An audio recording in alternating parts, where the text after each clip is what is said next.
Hello and welcome to this episode of the Corporate Escapists TV show and podcast. I'm your host, Christine Innes. Now, I am so delighted. I have this very beautiful soul, Nicki, joining us today. Thank you so much for being here, lovely. Oh, thanks, Christine. I'm really, really excited because this is like a whole new world for me. I'm very excited to be here too. Loving this. Oh, it's so great. And I just want to say, like, for all of those at home, look at you on the front cover. Like, super amazing. Yeah, like I love your story and love what you're all about. I love your business name. Like, seriously, it's just when I saw it, I'm like, oh, this girl I need to get to know because you speak my language so much. But before we dive in, because there's so much I want to talk to you about, how about I hand over to you? You can introduce yourself to our audience and then we'll dive in deep and ask some juicy questions. Okay, brilliant. All right. So, hi, everyone. I am Nicki. I am the founder of Brave Spirit, which is a coaching business that I started myself last year after sort of a long journey. But I found my passion and my purpose, and I just threw myself into it 100%. And here I am, willing and excited about what the future is going to hold now. Yeah. And I love it too, because who is the type of people that you love coaching?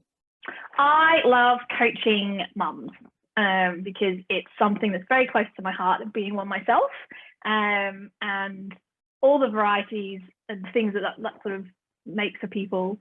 From my own journey, I think it was becoming a mum completely changed my life, and in a way that I never expected. And for a big chunk of it, I kind of completely lost who I was.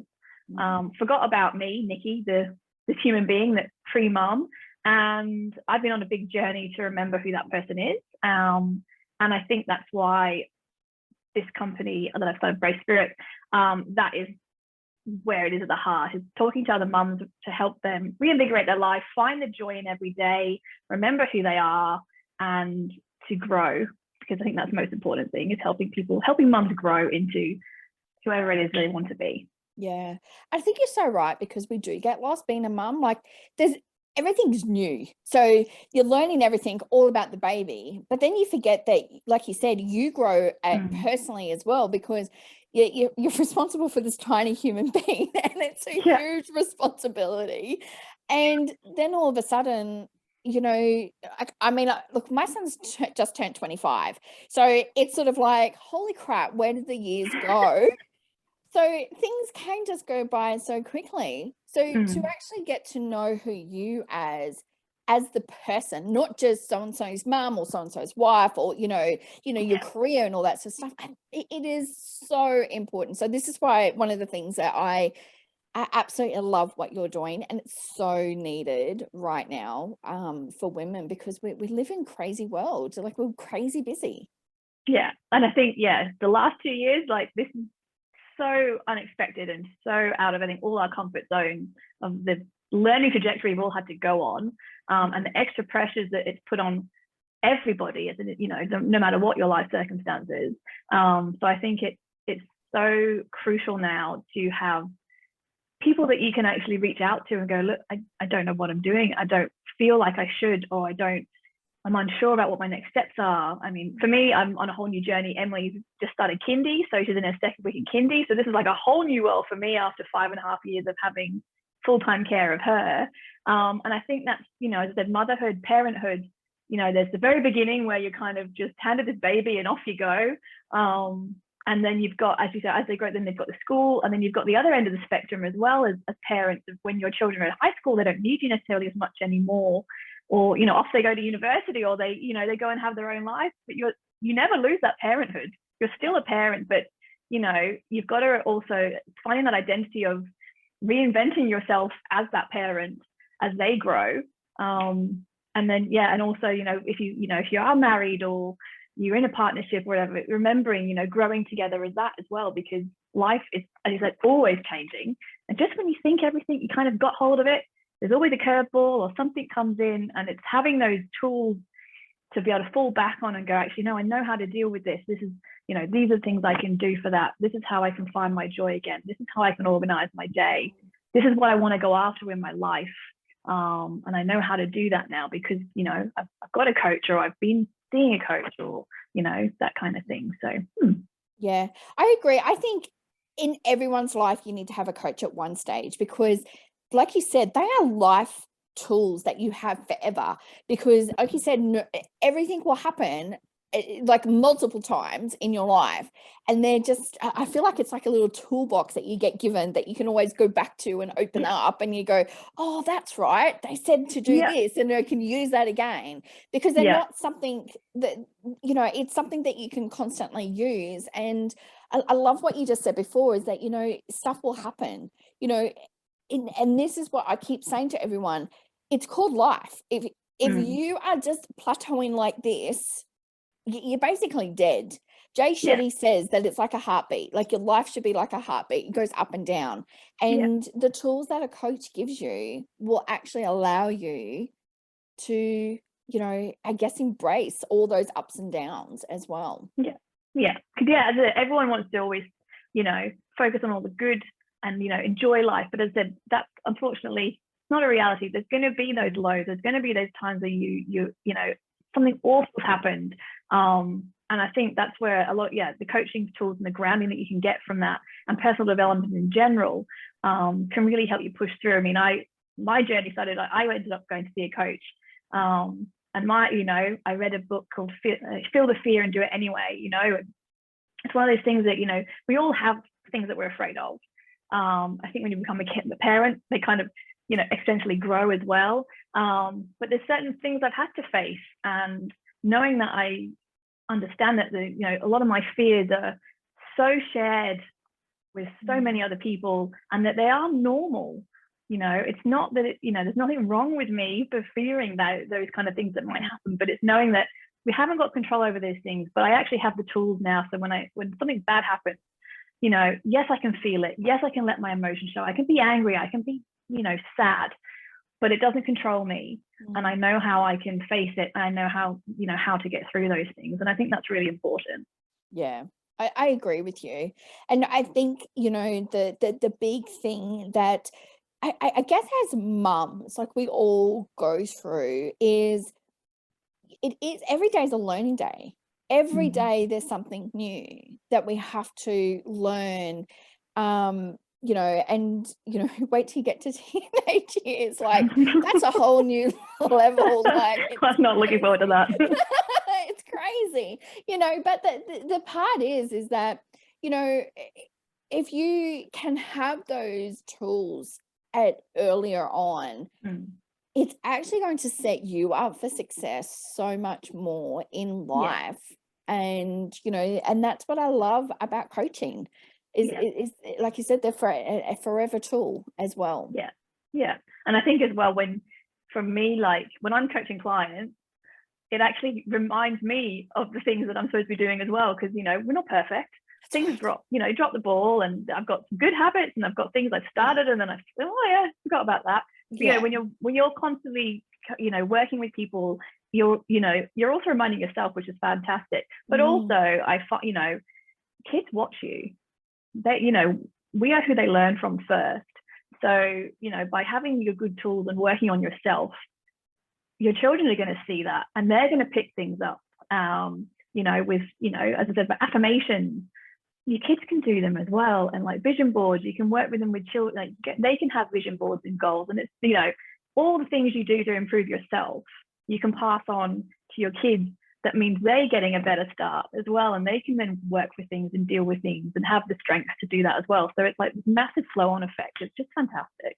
Yeah, and I agree. And that ripple effect, you know, we actually don't realize the impact that we're creating as well. And I think as mums, we forget I don't want to use the word power, just keeps coming to mind, but we are so influential. We do have that power to, you know, we're shaping these beautiful human beings as well. So having tools yourself makes that job, I don't know, like it's even more powerful, but it's all impactful as well. Yeah, absolutely. Yeah. I want to talk to you about business, because I know that you dove straight in with creating a business. And Honestly, I just did a live this morning and I said to everyone, and because everyone asked me, well, how do you get started in a business? And I say, just start, because I don't feel like sometimes there's this magical roadmap that you can have to start a business. But how did you feel like when you first said, that's it, I'm all in, I'm going to start a business? Yeah. I think it's it's interesting. If you had asked me when I was, great, would you have your own business? Well, no. It's very much went to school. I was fortunate enough to go off to university, went on my journey, worked for other companies, lived in different countries around the world. So my career trajectory is a little bit like squiffy anyway. And then obviously I've had job losses and all that kind of thing, which take a massive hit. So I've pivoted quite a lot. And it's only looking back that I actually have realized that was one of my strengths through those times, because I felt it and I felt awful, but I was able to pick myself back up and think, well, what can my skills be good for? So I guess my first little delve into sort of my own thing was when I stepped sort of away from advertising and marketing after losing 2 jobs in about 18 months. And then I took a chance and did some event management, but I did it as a contractor. So that was where I sort of, I stepped back and I took a little bit of control on my life. So I had my own ABN. So I sort of, but still working for somebody else, but from that perspective, had my freedom, I had a bit of balance. So I'd had a little bit of a taste, and then I had Emily and I stepped back completely from work.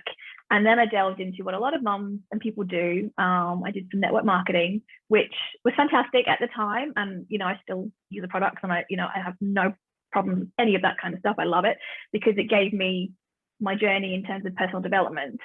So all of that kind of led to a little seed being planted in my head going, coaching.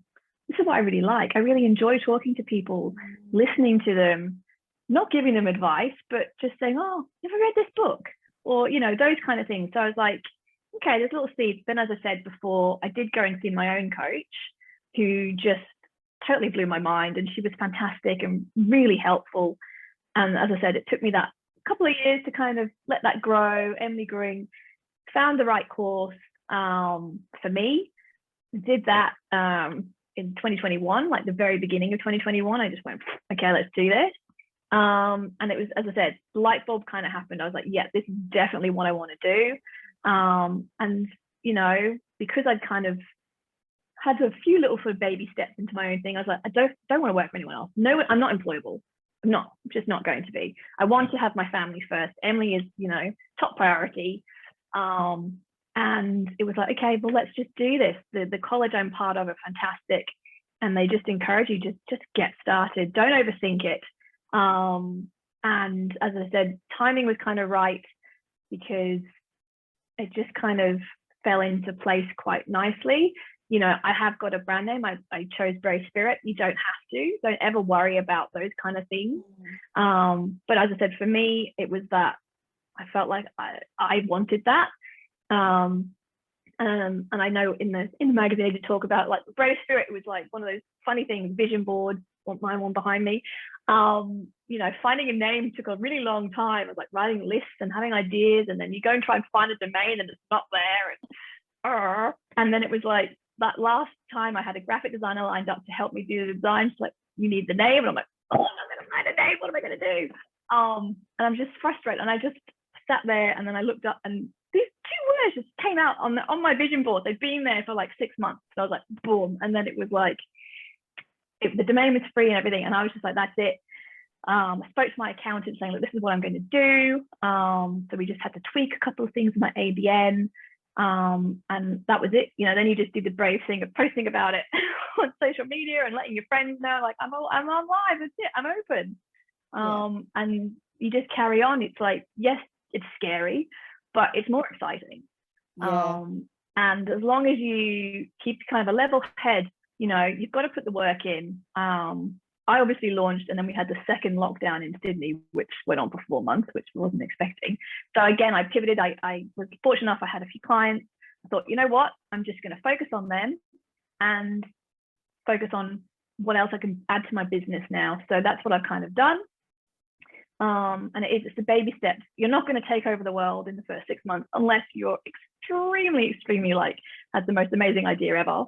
But it's that consistency and staying true to yourself and believing in yourself, and putting the effort in, because as I said, you plant that little seed in somebody and it might take them 6 months to be like, come back to you. So you just plant the seed and wait for them to grow, and keep going.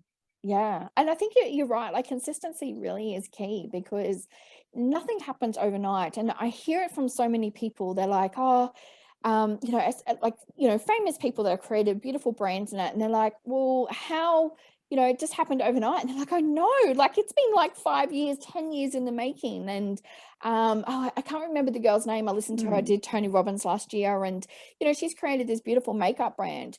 But she literally nearly lost everything because they'd put all their money into it, got no sales, no nothing. And then all of a sudden, a few years later, that's when it started to get noticed. And it's consistency. Yeah. It's you showing up because you believe in it. And I think with being in business, and I want to know if you agree, that you have to be your number one fan first. Oh, yeah. Yeah. Because if you don't believe in you, no one else is. Yeah. So you have to believe in yourself first. You have to believe in what you're doing. You have to stop listening to anyone that's kind of not supporting you or being a little bit naysay or cautious, because they're coming from a place of love for that, because they're just always think of it as a place of love.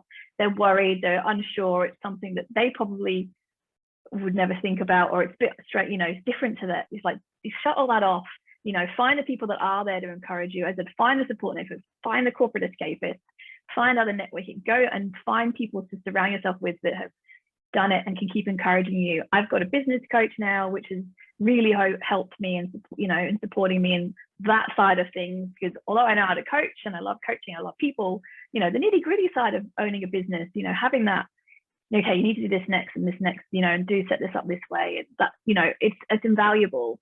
So it's just shutting down the naysayers, believing in yourself, finding a support network of people that are going to believe in you too, and then off you go. Yeah, absolutely. I got told there's 2 types of people that you should take business advice from. First one is for people who have gone and done it and are very successful. And the second one is people who have gone and done it and it hasn't worked out, because we need to know the pros and cons for all of it. And, some things are going to work for somebody and some things aren't going to work for others. Yeah. And I think, what you said before is really just staying true to yourself, because we can see others on social media and we're thinking, oh, we've got to be like them, or we've got to, follow what they're doing. But when you're really true to yourself, and this is why I really love what you're doing, because you are so true to yourself, like you show up, like, there's some people when you look at their social media and then you meet them in person, or you like meet them in Zoom, like they're so completely different. And you're like going, oh, am I talking to the right person? Like, with it. But when you show up as you and you're being vulnerable and you speak your truth, that is creating a really authentic brand. Yeah, and I think that's crucial. It's interesting in terms of like just showing up as yourself. You kind of get to a certain point in your life, and I try not to worry about what other people might think of me anymore, because it's not my business and I shouldn't really care. The only person that, I want me to like myself. I want my family to like me, but anyone else doesn't matter. But as I said, and don't try to be anyone else. Right. Yes, you can learn from people that have gone before, and you can see what they've done. But you don't be a copycat. But also, don't be afraid to try different things. And if, test things out, see what fits for you. If it doesn't necessarily work, don't take it as a failure. Learn from it and go, okay, well, that one didn't work, but this, this did. So it's so important, don't be perfect. Don't worry about it being perfect. Try things, learn from them, because that's the way forward. I think one of the things that holds so many people back is number one, fear of failure. The only way you can fail is if you give up. That's something that I've had to remind myself of as well. The only way you can fail is if you just quit and you give up. If you keep learning and you keep trying things and you keep believing in yourself, there's no way you will fail. It doesn't matter how long it takes. Again, when you have your own business, unfortunate, Jason, we're able to, live as I grow my business. But, I know for some people it is much more challenging, but, it's just don't give up. If you know, and when you're starting, if you are starting a business and you're still in work, keep that job until you're like, no, I can do this, is sustaining me now. You don't have to just give everything up to start your business. You can start it smaller. You can start in the spare time, you know, in the evenings, the weekends. If you've got something that you're passionate about, you know, use your time wisely and go for it. But, you know, take that time, and the results will come. It's being patient, I think, is the big thing. Yes. And I think as any business owner out there, you'll find that patience is one of the things that gets tested so much. And as a parent. Yes, and as a parent, that's right. So I think it's such great advice. What has been probably one of your biggest learnings from starting the business? Biggest learnings is, nothing happens overnight. And it's social media is a big thing. You know, it's all right. You know, I'm quite comfortable posting with family, but when you come to a business, I know I'm quite comfortable doing this kind of thing, but a lot of people aren't. So it's that learning of, I'm just going to go for it. Like, what can really go wrong? Not a lot.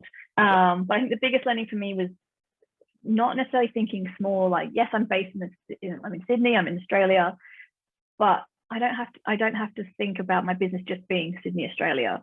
You know, my business, I can coach people around the world in this day and age. So biggest learning is, is just think as big as you want. Yeah. And don't let anyone tell you otherwise.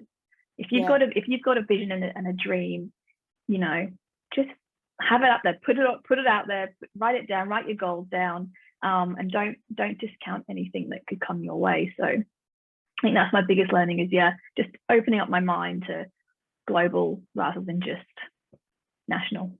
Yeah, definitely. No, I love that.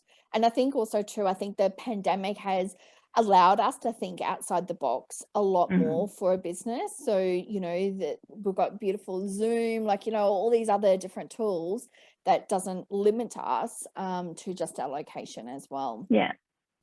Another question I want to ask you is, if you could go back when you first started your business, what would be one piece of advice you would give yourself?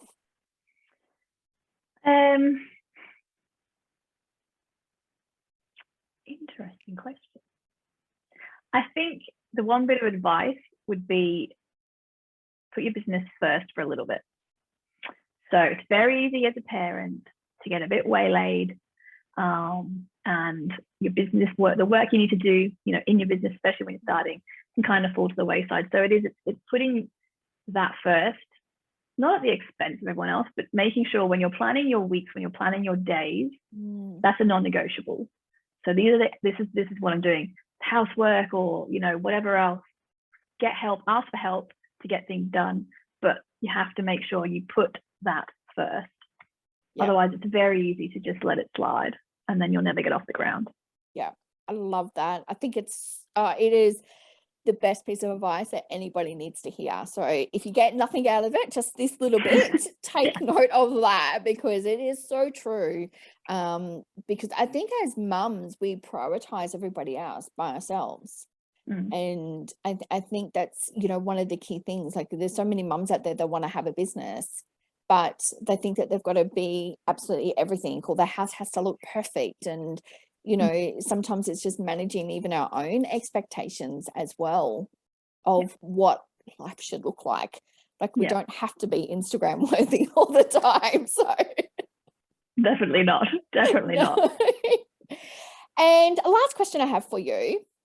What is your top 3 goals for the next 5 years? The top 3 for the next 5 years.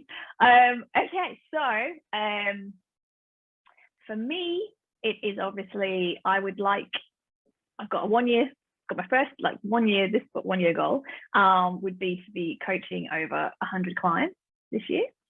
My next top 5 goals, I would love to branch even further in my business. So at the moment, my focus is mums, but the next 5-year goal, I would love to also then extend my teaching to kids and parenting coaching, and be able to take workshops to schools to enable kids to get the skills that I'm teaching to parents.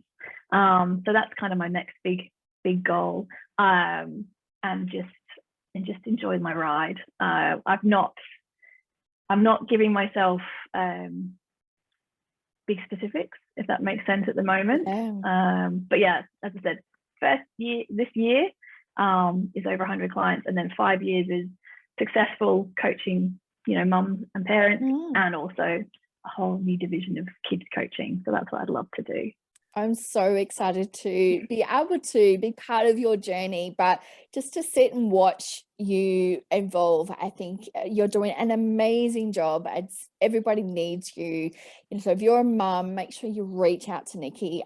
If you haven't already, grab this copy of the Corporate Escapists magazine, because Nicki really shares such a powerful story in here. So make sure you go ahead and grab your copy. And I just want to say thank you so much, beautiful, for being here and sharing your story as well. And we're going to pop all of the details where you can reach out to Nicki below. So if you're a mum, if you're sitting there and you just feel a little bit lost, or you're thinking, where am I at? Is this normal? With it, reach out to Nicki. She is a super amazing coach, and I honestly can tell you now that you will get so much benefit from working with her. So thank you, beautiful, for being here. No, thanks so much for having me. I'm really thrilled to be partnering with the Corporate Escapists, and what you do is just fabulous, and I'm very excited to see where the future takes all of us. Great. Absolutely. And we'll get you back on. I reckon let's get you back on towards the end of the year, and we can see how you're going with your 12-month goal. And I just want to thank everyone for joining us for this episode of the Corporate Escapists. Make sure, if you like this, to hit the like and subscribe button. If you want to check out, make sure you click the link that's in the bio, and you can go ahead and check us out on Instagram and Facebook. And if you've got any comments, list them below. We'll be here and we can answer all of them, and I'll put all the details of how you can reach out to Nicki. And remember to live life to the fullest every day and to follow your passion. Love and light to you all.